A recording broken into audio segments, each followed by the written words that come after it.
Bonjour, bonsoir mesdames et messieurs qui nous suivez sur cette plateforme de la télévision Renaissance et bienvenue à ce nouveau rendez-vous du journal. Les titres d'abord, les disparitions forcées se font parler d'elles. Deux jeunes hommes sont introuvables depuis février 2020. La campagne Ndondeza regrette le silence des gouvernements qui devraient agir en menant des enquêtes sérieuses. Les oubliés de Gralac, c'est le titre d'un film et long-métrage du réalisateur burundais Joseph Bitamba qui sera projeté le 9 décembre 2020. Il y parle du viol comme arme de guerre dans la région de Gralac. Les enfants de la rue mènent une vie précaire. Vous allez le suivre à travers le magazine Au cœur de la société. Bienvenue. Rebonjour. Il y a 9 mois, un jeune homme du nom de Jules Negamiye, 33 ans, de Bubanza, zone Mitakataka, a été enlevé. Ce jeune homme a été arrêté par des personnes en uniforme de la police nationale de Burundi et a été amené dans un taxi conduit par un jeune homme du nom de Jean-Marie Nyonzima, lui aussi porté disparu. Pacifique Ninahazwe, l'initiateur de la campagne Ndondeza, dit qu'après l'arrestation de ces deux hommes, il n'y a aucune nouvelle. Pacifique Ninahazwe condamne le gouvernement de Burundi et la justice qui reste muet sur ces disparitions forcées. En date du 19 février 2020, un jeune homme du nom de Jules Negamiye, qui travaillait au restaurant chinois à Rohero, en ville de Bujumbura, a été attrapé par des personnes en tenue de police qui le poursuivaient sur l'avenue Moiro, dans la zone de Rohero, en quartier au centre de la ville de Bujumbura. Depuis cette arrestation, Jules Negamiye a été amené à bord d'un taxi de marque Probox, Toyota Probox, immatriculé J8759A. Après cette arrestation, Jules Negamiye aurait été conduit dans un bar nommé Iwabunabanu, au nord de la ville de Bujumbura. C'est à cet endroit où Jules Negamiye aurait été auditionné par un officier du service national de renseignement, Alexis Ndaïkengurukiye, connu sous le sobriquet de Ngoroka. Selon nos informations, après cette audition, Jules Negamiye aurait été remis à un autre officier du renseignement, Atia Ndouimana, déjà cité dans de nombreux cas de disparition forcée. Il importe de signaler ici que ce soit Jules Negamiye, que ce soit le chauffeur du taxi, un certain Jean-Marie Nyonzima, les deux sont portés disparus depuis 9 mois, depuis le 19 février 2020.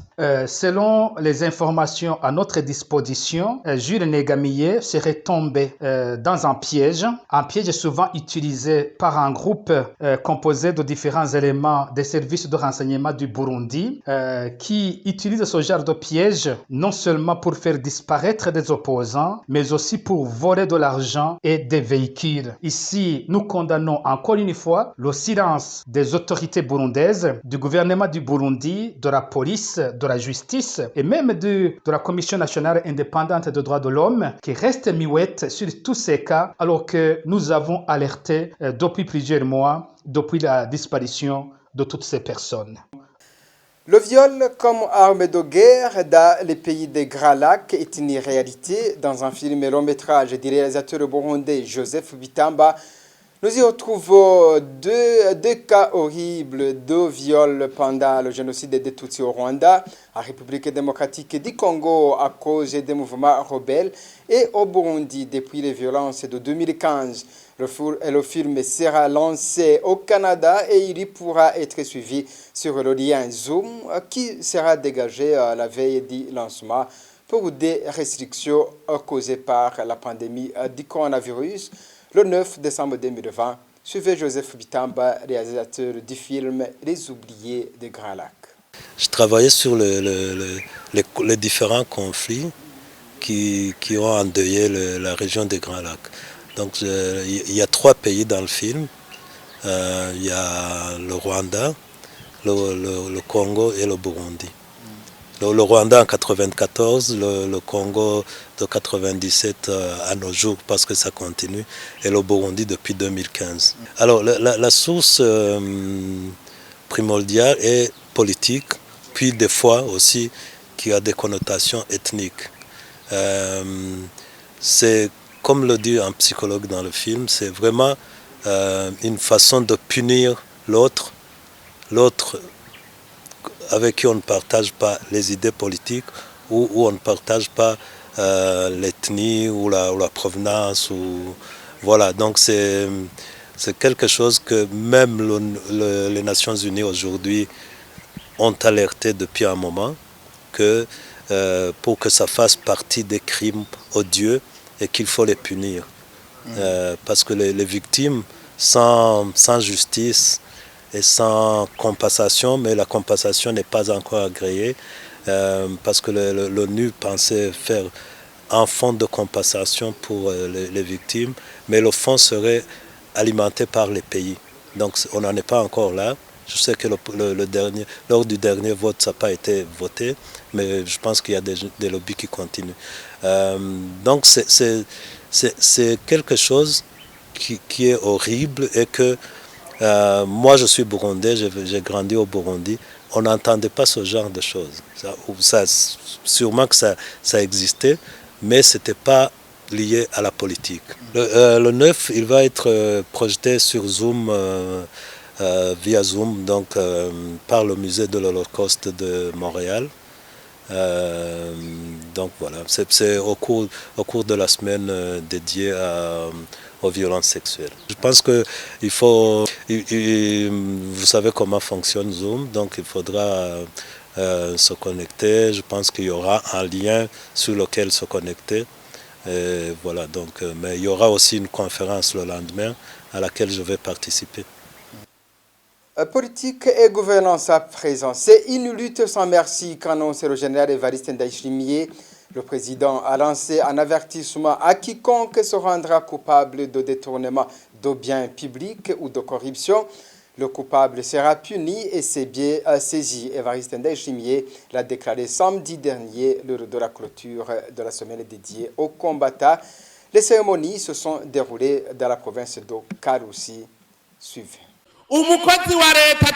Un agent de l'État qui se rendra coupable de vol, de détournement, de corruption, de malversation, qu'il sache qu'il n'aura plus jamais un poste rémunéré dans la fonction publique burundaise.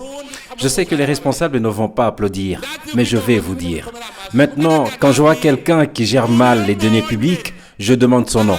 Nous mettrons son nom sur un tableau. C'est insensé qu'il vole les biens de l'État et qu'il continue d'être payé par l'argent du contribuable. Quiconque sait qu'il a été accusé de vol, nous l'enregistrerons dans le livre noir pour qu'il n'ait plus jamais de travail dans ce pays.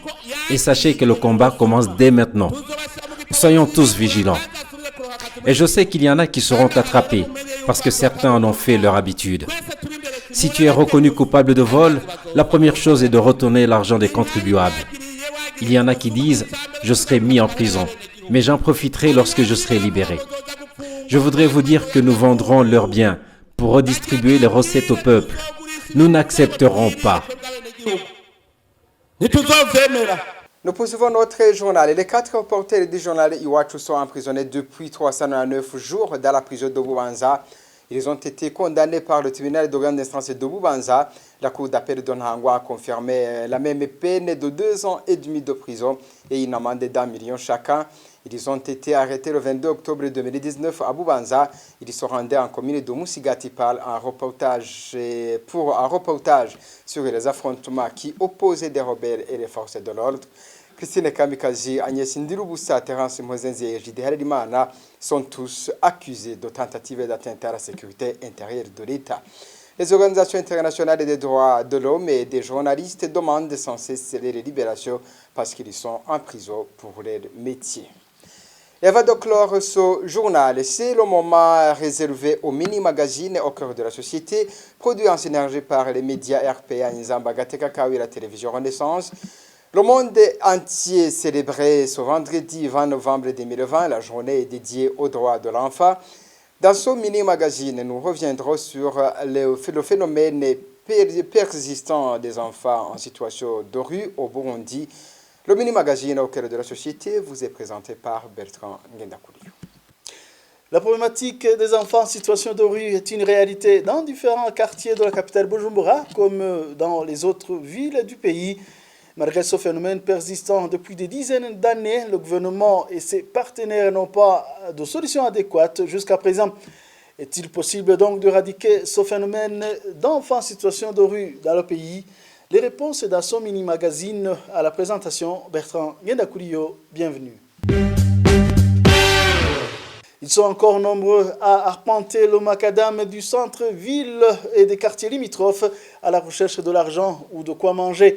Le constat avec mon confrère Thierry Bigrindavi de la télévision Renaissance. Depuis que le gouvernement a pris la décision de ne plus permettre qu'il y ait des enfants qui vivent dans la rue, leurs attroupements sont de plus en plus rares. Ils se cachent, mais un à un surgit pour mendier quoi manger. Au centre-ville de Bujumbura, on peut voir ces enfants à la place de l'ancien marché central, en face de l'immeuble Plaza. Dans la commune Mukaza, au quartier asiatique, chaque matin, ces enfants font la porte à porte et inondent les rues et les magasins pour commander à manger ou mendier l'argent à tout passant. Ces enfants rôdent aussi autour des feux de signalisation routière. Quand les véhicules font la queue pour attendre le feu vert, ces enfants foncent dans la rue pour demander la charité à ceux qui se trouvent dans ces véhicules. Certains de ces enfants que nous avons pu approcher nous ont confié qu'ils sont souvent victimes de brutalité policière. Ils sont frappés et dépouillés de tout ce qu'ils ont sur eux, surtout l'argent, chaque fois qu'ils sont attrapés par la police. Aussi, ils affirment qu'ils sont régulièrement victimes d'une stigmatisation de la société. Le regard que les gens portent sur eux, en tant qu'enfants de la rue, leur donne l'impression de ne pas être considérés comme des êtres humains, mais bien comme des déchets urbains. Les enfants de la rue, âgés entre 2 ans et 10 ans, sont des fois encadrés par les aînés qui se trouvent dans les mêmes conditions qu'eux. Ces enfants indiquent la pauvreté qui guette les familles est l'une des causes de cette situation déplorable. Depuis le 14 octobre 2011, une stratégie nationale de prévention et de lutte contre le phénomène des enfants en situation de rue a été élaborée et validée par le gouvernement. Même si les statistiques actualisées des enfants en situation de rue ne sont pas disponibles, près de 4000 enfants en situation de rue ont été insérés dans leur famille, selon les derniers chiffres fournis par le ministère ayant les affaires sociales dans ses attributions. Est-ce que le gouvernement et les organisations œuvrant dans le secteur des enfants ont-ils échoué à éradiquer totalement le phénomène des enfants en situation de rue? La question a été posée par notre confrère Emile Basumba. Non, on n'a pas échoué. On ne peut pas parler que la société civile, le gouvernement, les agences des Nations Unies ont échoué. Non, on continue, on travaille. Bien sûr, quand même, il y a des avancées. Aujourd'hui, malgré les enfants en situation de rue, on ne voit pas ceux qui meurent sur la route, on ne voit pas ceux qui sont victimes de différentes violences. Même si être dans la rue, c'est déjà une violence, être dans la rue, c'est déjà un manquement grave, mais n'oubliez pas qu'il y a une crise qui a secoué le pays depuis 1993. Les enfants n'ont pas été épargnés. Il y a des enfants qui ont été victimes des parents décédés, donc les orphelins de père et mère. N'oubliez pas aussi qu'il y a des enfants qui étaient séparés par les parents, des enfants victimes de violences de toutes sortes à cause de la crise socio-politique qui a secoué le pays depuis 1993. Ça, c'est une réalité qu'on ne peut pas ignorer, mais aujourd'hui, quand même, la situation est améliorée. Cet expert propose la redynamisation du conseil de famille pour protéger les enfants qui finissent dans la rue. De son côté, le politique Francis Loero, candidat malheureux indépendant au présidentiel de 2020, estime qu'il faut tenir compte des facteurs psychologiques causés par les guerres économiques et sociales suivies. La solution donc doit provenir de tous ces cas. C'est d'abord cerner la question économique de ce pays, cerner le social de nos familles. Est-ce que nos familles sont vraiment solides? Il faut les rendre solides. En essayant de rendre l'économie meilleure, on peut rendre nos familles solides. Et deuxièmement, l'éducation va trouver son ampleur. Les gens vont comprendre la raison d'une bonne éducation, la raison de pourquoi on va à l'école, pas seulement pour ressembler aux autres, mais pour donner le meilleur de soi-même. Et c'est aussi ça qui va guérir complètement le problème psychologique qui est venu de la peur de tout, parce qu'on mélange tout dans notre pays. Les enfants ont peur, les enfants ne savent plus réellement qui ils sont et ce qu'ils sont devenus. Il y a eu tellement de choses. Alors moi je me dis, la solution c'est un tout qui va mener tout ça, l'économie de ce pays, dans tous ses méandres, dans tous ses embranchements, doit être la solution, pas seulement au problème des enfants de la rue, mais au problème d'aujourd'hui, de ceux qui étaient des enfants de la rue il y a 20 ans, mais qui sont aujourd'hui des papas et des mamans de la rue. C'est un problème qu'il faut cerner, pas pour envoyer des policiers, pour arrêter des enfants, les amener dans des familles par force, et c'est un problème réellement qu'il faut cerner véritablement avec des mécanismes économiques qu'il faut passer par des programmes réellement corrects. Vous venez d'entendre que pour retirer les enfants de la rue dans la voie publique, il faut une préparation minutieuse des familles afin d'améliorer la situation qu'ils ont fui. Voilà, c'est par ce mini-magazine au cœur de la société que je mets un peu final à ce journal. Merci de l'avoir suivi. Au prochain rendez-vous.